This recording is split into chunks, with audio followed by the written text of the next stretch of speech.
Hi అండి. Welcome to the Durga shorts. మా ఇంట్లో నిన్న ఒక ఆవునైతే కొనుక్కొని తీసుకొచ్చారండి. ఆల్రెడీ అక్కడే ఆవు దూడైతే పుట్టేసిందనమాట. ఇంకా ఇంటికి తీసుకొచ్చిన తర్వాత అయితే జున్ను పాలైతే తీశారు. ఆల్రెడీ ఫస్ట్ వచ్చిన పాలు అక్కడ కొనుక్కున్న వాళ్ళ ఇంట్లోనే వాళ్ళు తీసేస్తారు కదా! ఇంకా సెకండ్, థర్డ్ వచ్చిన పాలైతే జున్నయితే రాదండి.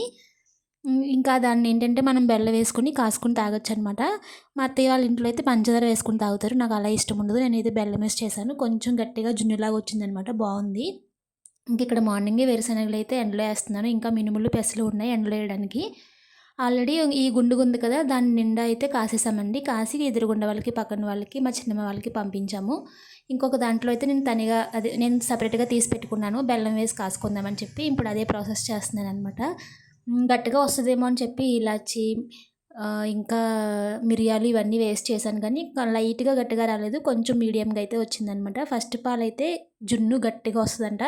సెకండ్, థర్డు ఇంకా ఇలా తర్వాతొచ్చిన పాలైతే కొంచెం పలచగానే ఉంటదంట.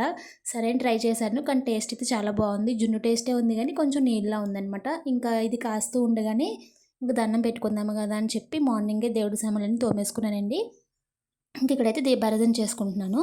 బాబుకైతే తినిపించేసాను. కరాచీనొక ఉప్మా చేశాననమాట. ఎందుకంటే కూర వండడానికి ఇంకా లేట్ అవుతదని. అగతికీర పప్పు వేసి వండుదామని చెప్పి అన్నీ రెడీగా అయితే పెట్టుకున్నాననమాట.